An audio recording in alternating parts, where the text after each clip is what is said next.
my life on the X list. Oh, hell no. Do you know who I am? Hey there, what's up YouTube? It's me, the Diva X, and it is September 20th, 2012 at 11:11.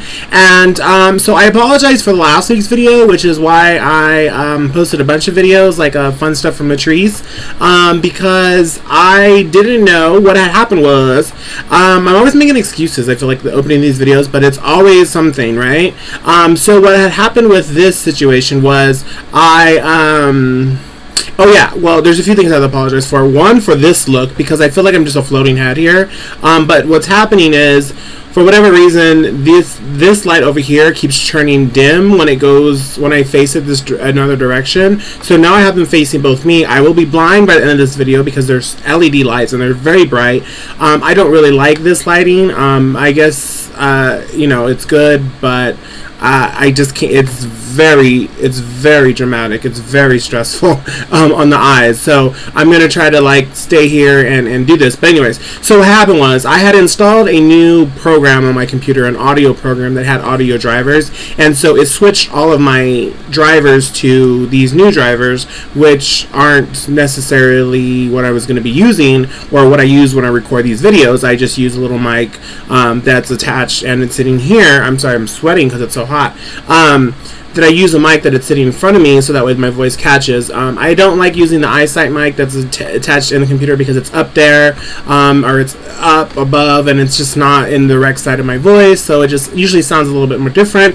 But anyways, I switched the drivers over, and so you should be able to hear me now. If you don't hear me, then something might be wrong with your hearing. But overall, shout out to Little Shark Cooper, who pointed out that there was something wrong with the video because everyone was liking it and whatnot, and no one was able to hear what I was saying. So, there's two topics from that video that I need to talk about now. I don't really need to talk about, but I do want to talk about. And then there's a new topic that I want to talk about. So, from the video I talked about Christina Aguilera's new song, Your Body, which was actually a request that someone asked me to listen to it and tell them what I thought. So what I had said on that video was that I love Christina Aguilera with a little bit of raunch. I really think that she is an amazing voice, and she is one of the voices of our generations, and there's no denying that, regardless of how many times you want to dispute that. She is one of the greatest voices because she is very talented. So therefore she is one of those, yeah, you know what I meant. So I like her new song. I really like Christina Aguilera with the dash of raunch, just because I feel like that's her niche. I don't know how freaky she is. I don't know that's how she is all the time. But I really feel like that kind of fits her. It kind of goes with her persona. That's kind of like this, especially now after getting divorced and stuff. It's like she's ready. She's back on the prowl. She's ready to do this. She's ready to tear some men up, and I feel it kind of works for what she's doing right now. So the fact that she says "fuck your body" on the song, I mean, come on now, that is Christina Aguilera. And so really love that song. I don't know if I've heard the actual final version or what I actually heard. The version I heard sounded kind of to a cadence, very kind of slow like, and I'm not sure that it was the final version, but I like the song either way. So I don't know if another version came out. I heard there was 3 versions of the song, so the version I heard, based on the lyrics, based on the sound of it, based on her voice, I love it.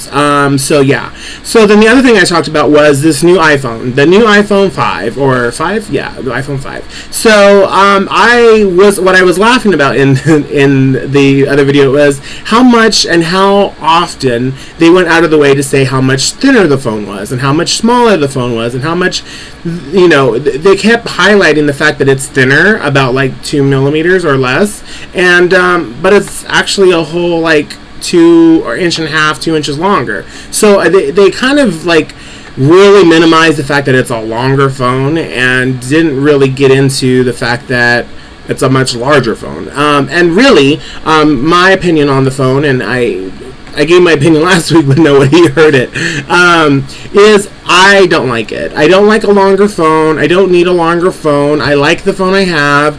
The new OS 6 came out already, so I love the features. I actually have an iPhone 4, not the 4S, so a lot of the features aren't necessarily in play with what I have, but then at the same time, I think all the features that I really, really wanted are on the iPhone 4S, so I'm not even sure now that I'm planning on upgrading. You know what I would upgrade to, though, is if they made the normal size iPhone with all the extra features as far as the camera. So I really, now that this phone, maybe I guess I just need to get a 4S then to get the features of the new phone. But actually, I think the camera was pretty awesome. So I don't know. I'm not going to buy a new phone just for the camera's sake. That's for sure. I just kind of, I just won't do it. So yeah. That's a bit of a problem. And so, what do I think about the new phone? I think that people are going to buy it. People are going to line up for it. People are going to go crazy over it. Eventually, I might get one. I didn't even get the 4 until Radio Shack had, like, the trade-in specials. Not because I'm cheap. I just don't feel like I don't like wasting my money on miniature upgrades. Like, I just, the OS 6 made this phone just as great, and I love it. It actually looks completely, like, different. It's very crisp and responds faster. So the OS 6 definitely kicks the phone up a notch. So I'm very content with the phone I have. But I don't think I'm really going to upgrade. I don't know. I'm not sure. The hype is just not there yet. And like I've been saying on past my videos, there's a few things else that am in the market for. And now, of course, I don't know. I think I said on my last video that you could hear me on, that I have to buy a new iPad. I don't have to. I mean, I say it like, oh, despaired. But no, I have to get a new iPad because I have the original iPad when it first came out, and now the new iOS 6 doesn't upgrade those new original iPads, so now I'm basically in the market for a new iPad, which I think if I can hold off, if it doesn't like really frustrate me. I mean, nothing's changed. It still functions, it still works, it still does what it does.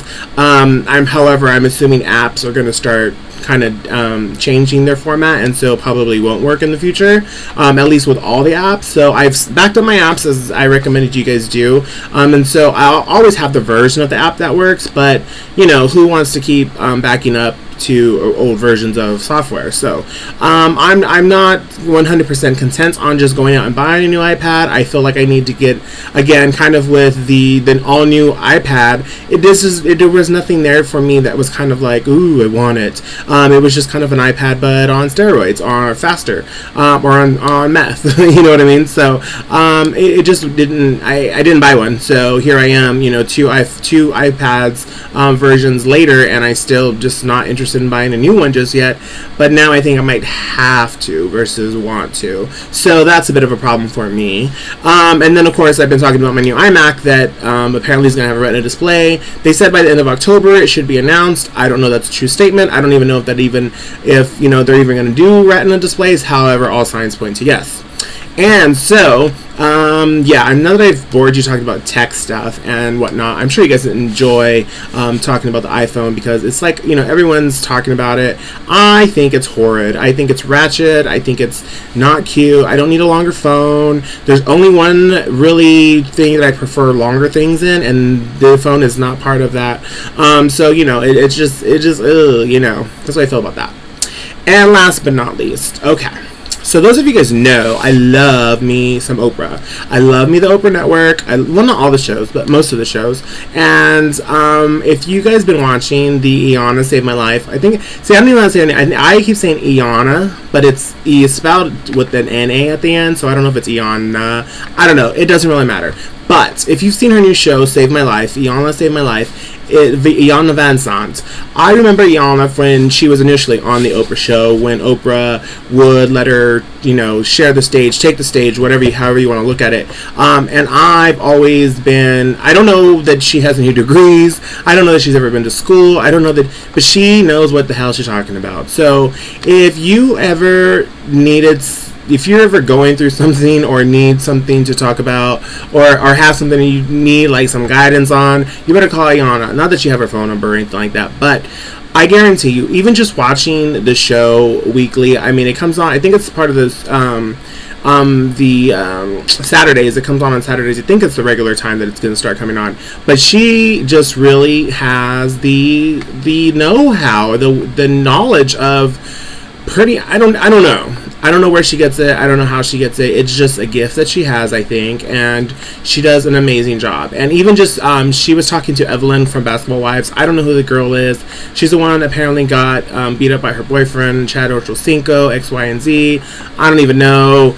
1, 2, 3. And so she like basically got her life real quick. Like it's great. It's really great. So if you haven't watched that show, again, take the time. I'm sure you'll learn something. She'll give you some insight on your life, even if you weren't asking for it. I'll tell you that much. I was watching it and just like I was taking notes. I was literally taking notes because she has these words of wisdoms that are just kind of like, oh, she tried it, you know what I mean? And it just kind of works, and it relates. So, you know, we're all human. We all have similar issues and similar problems. So, it's definitely it's definitely a show to pay attention to, at least if you're into that kind of good for the soul type shows. And last but not least, because it's and I even forgot what I was going to talk about. Shoot. Oh, I was going to talk about Latrice. The Latrice show. For those of you who saw my new videos, the show went amazing. We did it was just an overall good time. I wasn't working per se. I mean, I did have a performance, but you know, normally from the Express, when I'm there, I'm like in some kind of role of trying to get the show on the road and get it going, and so there was a lot of like different nuances backstage at the Circle show. Not that it was good or bad in any other direction. It was just different, and so people were looking at, like, you know, some of the girls that know me were looking at me like, dude, I mean, and inside, truly inside, it was just kind of like my internal monologue was kind of like crazy because it was a lot of traffic going on, and I don't allow traffic, but it was just a lot of stuff going on at all times, and so I was just kind of like inside, my internal monologue was screaming for help because I didn't know, like, that goes. I think that there's a level of you know, there's girls changing and stuff like that, so just having random people walking back there, and I don't think it was no one's fault. It was just people thought they had the ability to walk back there. Such a sweetheart. I mean, even to a point where she got Esmeralda, sat her down and started like doing her hair for her, and it was, I mean, that alone just speaks to the character of Latrice. And the thing is, when we have people like that, even when at the Express, when they're getting ready and they're in the moment, I just like back up. Like, I don't need to be in your space. I don't want to be asking you questions. I know you got to get ready. We have a show to do. So I just kind of like take my back seat and just let the flow happen. And that's what I'm not a bugaboo. I don't like being a bugaboo because it's like, I really was excited to meet Latrice. I really wanted to meet Latrice. I was very happy to be part. I really want to just give her a space and allow her to do what she needed to do in order to get ready for the show. But she did take the time to sign, take pictures, and all that fun stuff before she had to go meet everyone. The general population, that the ladies that were not part of the show. So it was a good time, and so I hope you enjoyed the videos. I didn't get both videos of both performances because I just didn't. I didn't think about it, but I was tweeting pictures, so whatever. More pictures on my Facebook of that event. It's so fun. It was just such an amazing time. Next Friday, we have Yara Sofia from the season 3, who was also Miss Congeniality, and from RuPaul's Drag Race. And then on Saturday we have the Club Poppy Party. So join us for that. It should be a good time. And if you're not in the vicinity, then just stay tuned for pictures, videos, and all that fun stuff. So with that said, thank you and good night. The video is now 5 minutes. I don't know what the hell it's long. Anyways, all right.